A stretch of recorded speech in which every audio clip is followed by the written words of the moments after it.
Hello विद्यार्थियों, आज मैं क्लास 10th का हिंदी लेकर आया हूँ। इसमें मैं भारत माता जो पाठ है कविता, जिसके रचनाकार हैं सुमित्रा नंदन पंत, उस कविता को पढ़ाऊँगा और इसको पूरा एक्सप्लेन के साथ पढ़ाऊँगा। ये गोदली भाग 2 है क्लास 10th का। ठीक है दोस्तों, चलिए मेरे चैनल को सब्सक्राइब कर दीजिएगा और बेल आइकन भी दबा दीजिएगा ताकि मैं जो भी वीडियो डालूँ सबसे पहले आप तक पहुँचेगा। ठीक है, और इसको स्किप ना कीजिएगा, पूरा देखिएगा। इसमें से एक भी प्रश्न ऐसे नहीं होंगे जो आपको मतलब क्लियर नहीं हो जाएगा, तो इसलिए पूरा वीडियो को देखिए कृपया। चलिए मैं बताता हूँ। भारत माता ग्राम निवासी। भारत माता जो ये चैप्टर है, जो कविता है, इसके रचनाकार कौन है? भारत माता कविता के रचनाकार कौन है? कौन? तो याद रखना है, यहाँ से प्रश्न बन सकता है कि भारत माता पाठ के रचनाकार कौन है? कौन है बोलो? सुमित्रा नंदन पंत ने कौन से कविता को लिखा? ऐसे और भी कविताएं लिखे होंगे उसने, लेकिन क्लास 10th में सुमित्रा नंदन पंत द्वारा लिखा गया कविता कौन सा है? तो अगर ऑब्जेक्टिव प्रश्न में आ जाए कि सुमित्रा नंदन पंत द्वारा लिखा गया कविता कौन सा है, तो 4 ऑप्शन में से कौन से ऑप्शन में टिक लगाओगे? होगा जिसमें भारत माता होगा वही टिक कर दोगे। ठीक है, समझ लिया? चलो आगे अब कविता पढ़ाते हैं। भारत माता ग्राम निवासिनी। भारत माता ग्राम निवासिनी, खेतों में फैला है श्यामल धूल भरा मैला सा कुचैला, गंगा यमुना में आसुत जल, मिट्टी की प्रतिमा उदासनी। मिट्टी की प्रतिमा उदासनी मतलब कि सुमित्रा नंदन पंत का इस वाक्य से भाव क्या बन रहा है? इस कविता में प्रथम पद के अनुसार भाव क्या बन रहा है कि भारत माता ग्राम निवासिनी, भारत माता गांवों में निवास करती है। भारत माता कहाँ निवास करती है?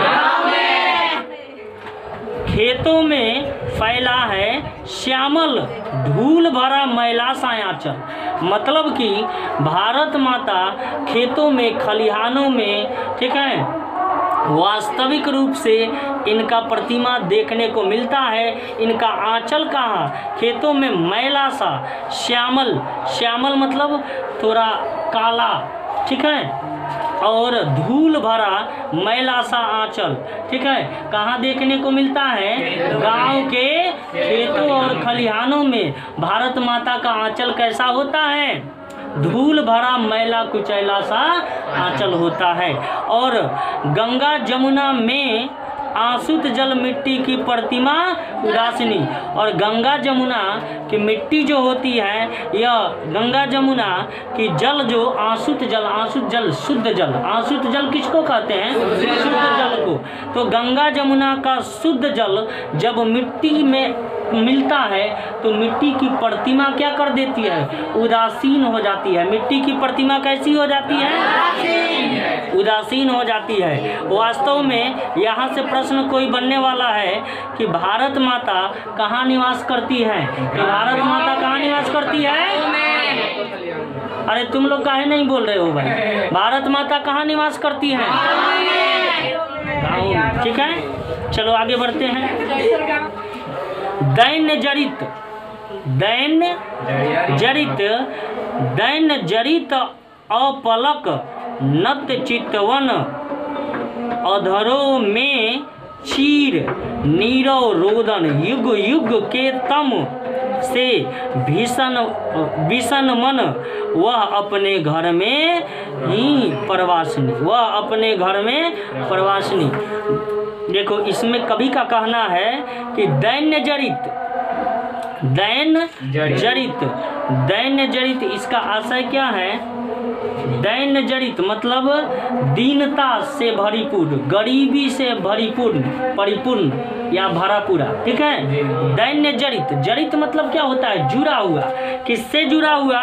दैन्य जड़ित मतलब कि गरीबी से जुड़ा हुआ, दरिद्रता से जुड़ा हुआ, अपलक नतवन नत चितवन, नत चितवन मतलब भारत माता के जो संतान यहाँ पे है लोग, ये मतलब कि गरीबी और दीनता से परिपूर्ण है, अंधेरों में चीर रोदन कर रहे हैं, मतलब कि अंधकार में रो रहे हैं, गरीबी रूपी अंधकार में रो रहे हैं भारत माता के संतान। और भारत माता क्या कर रही हैं बताओ? भारत माता भारत में ही, भारत माता दैन्य जड़ित मतलब गरीबी के एकदम उत्पीड़न से, गरीबी की उत्पीड़न से, दीनता पूर्ण अंधेरों में चीर रोदन मतलब बहुत दिनों से, चीर मतलब बहुत दिनों से रोदन कर रही है, मतलब अंधेरे में रो रही है भारत माता। कब की बात है भाई? ये आज़ादी के समय की बात है। ठीक है, जब अंग्रेजों का शासन था, तो अंग्रेज क्या करते थे? इस भारत को लूटते थे, इस भारत को शोषित करते थे, और भारत माता इससे क्या थी? दुखी हुई थी। और इसीलिए तो इसमें कवि लिखे हैं कि दैन्य जड़ित अपलक नत चितवन अंधेरों में चीर निरोरोदन मतलब कि भारत माता दीनता से दुखी होकर अंधेरों में क्या कर रही है? चीर मतलब बहुत दिनों से रोदन कर रही है, अंधेरों में रोदन कर रही है मतलब कि रो रही है। युग युग के तम से विषण मन वह अपने घर में ही प्रवासिनी। अब युग युग के तम मतलब क्या होता है? तम मतलब होता है अंधेरा। ठीक है, तम मतलब क्या होता है? तम मतलब अंधेरा होता है, अंधकार। तो तम जुग जुग के अंधकार को सहती हुई, जुग जुग के अंधकार को सहती हुई और जुग जुग के विष को सहती हुई, वह विष मतलब कि कष्ट को इसमें क्या दिया है? विषण मन मतलब क्या होता है? एक कष्ट रूपी मन नहीं होता है, मन में कोई कष्ट है तो युग युग के अंधेरे रूपी कष्ट को सहते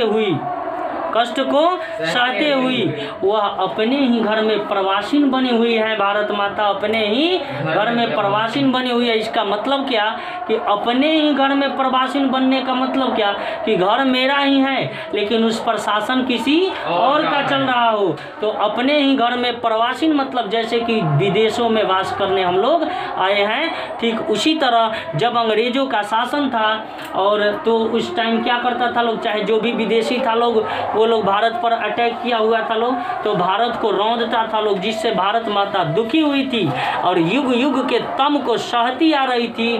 जैसे कि अपने ही घर में भारत माता क्या बनी हुई हो? प्रवासीन बनी हुई हो, अपने ही घर में प्रवासीन बनी हुई हो। इस प्रकार से सारे दुख को सहती थी भारत माता। ठीक है,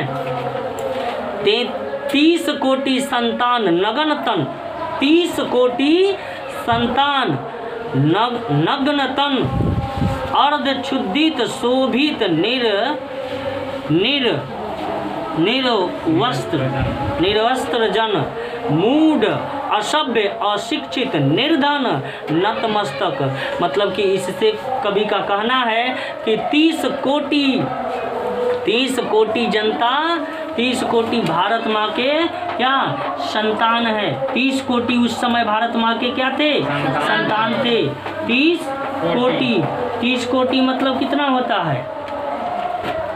30 कोटि मतलब 30 करोड़। ठीक है, तो 30 करोड़ भारत माँ के संतान थे। कोटि मतलब करोड़ होता है ना जी, कोटि मतलब करोड़ होता है। तो बताओ 30 कोटि भारत माँ के संतान उस समय नगण्य थे, जिनको पहनने के लिए वस्त्र भी नसीब नहीं हो रहा था। ठीक है, नगण्य तन मतलब तन ढकने के लिए उन लोगों के पास वस्त्र नहीं था। अर्ध क्षुधित, अर्धक्षुधित मतलब कि आधा पेट खा कर रहते थे, आधा पेट खा कर रहते थे, मतलब भरपेट भोजन नसीब नहीं था। शोषित, शोषित मतलब सताए जा रहे थे, किन से? विदेशियों से। सताए जा रहे थे किन से? विदेशियों से। निरस्त जन, इनके पास कोई शस्त्र, अस्त्र शस्त्र नहीं था। मूढ़ मतलब इनको ज्ञान भी नहीं था। असभ्य मतलब इनके पास कोई सभ्यता नहीं था। अशिक्षित मतलब कि ये लोग शिक्षित नहीं थे। निर्धन, ये लोग गरीब थे, ये लोग गरीब थे। और नतमस्तक थे, नतमस्तक मतलब अपने सर को झुकाए हुए थे, किनके सामने? विदेशियों के सामने, क्योंकि विदेशी अत्याचार कर रहे थे भारतीय लोगों पे, समझे? और विदेशी नहीं चाहते थे कि भारतीय लोग क्या करें? आगे बढ़े, इसलिए वे लोग इन पे अत्याचार कर रहे थे। नतमस्तक तरु तल निवासिनी, तरु तल निवासिनी, नतमस्तक तो थे ही, और इनकी यह स्थिति हो गई थी कि तरु और तल, तरु मतलब क्या होता है? पेड़। तरु मतलब क्या होता है? पेड़। तरु तल निवासिनी, तल मतलब होता है नीचा और तरु मतलब होता है पेड़, यानी कि पेड़ के नीचे निवास करते थे। बताओ, उस समय अंग्रेजों चाहे विदेशियों का इतना मतलब भयंकर प्रकोप था, इतना मतलब गरीबी था लोगों में कि लोगों को रहने के लिए छत नहीं था, रहने के लिए कोई घर नहीं था, तो कहाँ रहते थे भाई? बताओ, पेड़ के नीचे ही अपना जीवन यापन कर लेते थे। तो इस प्रकार की गरीबी उस समय थी, और जिससे भारत माता क्या थी? एकदम कुंठित थी, दुखी हुई थी और रो रही थी। ठीक है, चलो आगे बताते हैं। चलो इसके बाद है स्वर्ण शस्य पर पद तल लुंठित, धरती सा सहिष्णु मन कुंठित, क्रंदन कंपित अधर मौन अस्मित राहु ग्रसित, सर देंद्रु हासनी। अब देखो इसमें क्या है, फिर से एक बार हासनी। अब देखो इसमें क्या है, फिर से एक बार रिपीट कर देते हैं। स्वर्ण, स्वर्ण श्यामल पद, स्वर्ण श्यामल पर पद तल लुंठित, धरती सा सहिष्णु मन कुंठित, क्रंदत कंपित अधम मौन अस्मित राहु ग्रसित, सरदेंद्रु हासनी। ठीक है, मतलब कि इसका अर्थ है, लेखक ने इसका अर्थ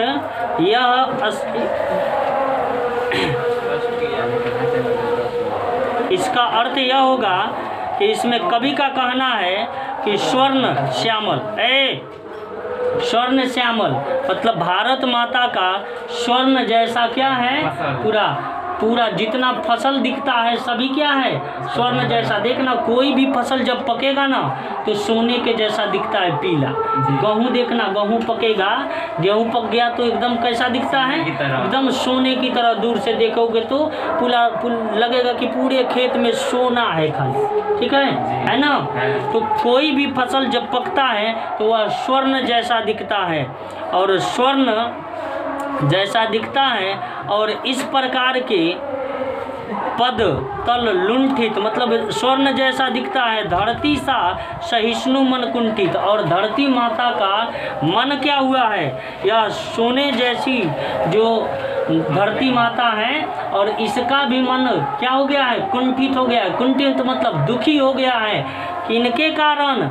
विदेशियों के कारण। और क्रदन मतलब रो रही है, कंपित, रोते हुए कंपित, अधर मौन अस्मित राहु ग्रसित मतलब कंपित हो रही है, रो रो कर ऐसे रो रही है जैसे मान लो कि बीच बीच में कंपन कर रही हो, और जैसे कि राहु इसको ग्रसित कर लिया है, जैसे कि राहु इसको ग्रसित कर लिया है। चंद्रमा को और सूर्य को राहु ग्रसित नहीं करता है, तो फिर कहा जाता है कि चंद्र ग्रहण या सूर्य ग्रहण हुआ है। तो जैसे धरती माता को, भारत माता को क्या कर लिया है, राहु ग्रसित कर लिया हो, ऐसे विदेशी यहाँ पे धरती माता को कष्ट दे रहे थे, भारत माता को कष्ट दे रहे थे, ठीक है। और इसके संपूर्ण शरीर को राहु ने ग्रसित कर लिया हो, ऐसा लग रहा था जब विदेशी यहाँ भारत पर अत्याचार कर रहे थे, ठीक है। चलो बताते हैं आगे।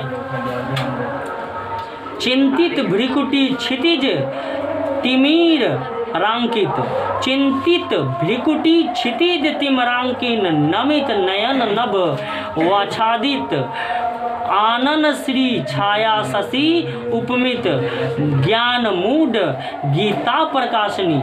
अब देखो बोल रहा है क्या, इसमें लेखक का कहना है कि चिंतित मन भ्रिकुटी क्षितिज तिमिरांकित, क्षितिज तिमिरांकित, चिंतित मन, किसका मन चिंतित हो गया है भाई, भारत माता की। अब देखो क्षितिज तिमिरांकित, जिसने अंधेरे को हमेशा दूर भगाया है, जिसने अंधेरे को हमेशा दूर भगाया है, उनका मन आज क्या हो गया है, चिंतित हो गया है, चिंतित हो गया है।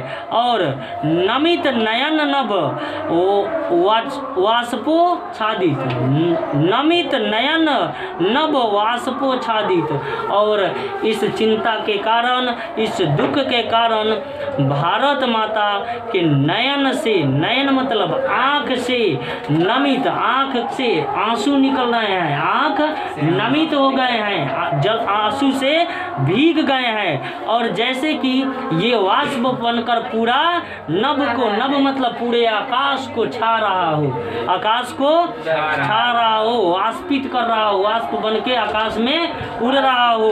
भारत माता इतनी दुखी थी। आनन श्री छाया शशि उपमित, ज्ञान मूड गीता प्रकाशनी, वैसी भारत माता जिसने आनन श्री, जिसको आनन श्री शशि, आनन छाया शशि और आनन श्री छाया शशि के उपमा से उपमित किया जाता है। और जो मूढ़ों में ज्ञान, मूर्खों में ज्ञान की उत्पत्ति करती है, और गीता प्रकाशनी है, जिसने भारत को गीता दिया, वैसे भारत माता आज चिंतित है। किनसे?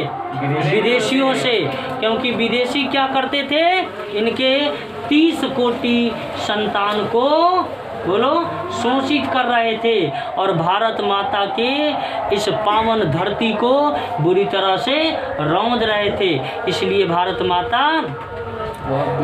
माता मूड बनकर बैठी हुई थी, कुछ नहीं कर पा रही थी। भारत माता मूड की तरह बैठी हुई थी। वह जिसने गीता को प्रकाशित किया, वह क्या मूड बनी हुई थी।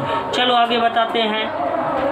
सफल आज उसका तप संयम, सफल आज उसका तप संयम, पिला अहिंसा तन्मय सुधोपम, हरति जन मन भय भव तम भरम, जग जननी जीवन विकासनी, जग जननी जीवन विकासनी।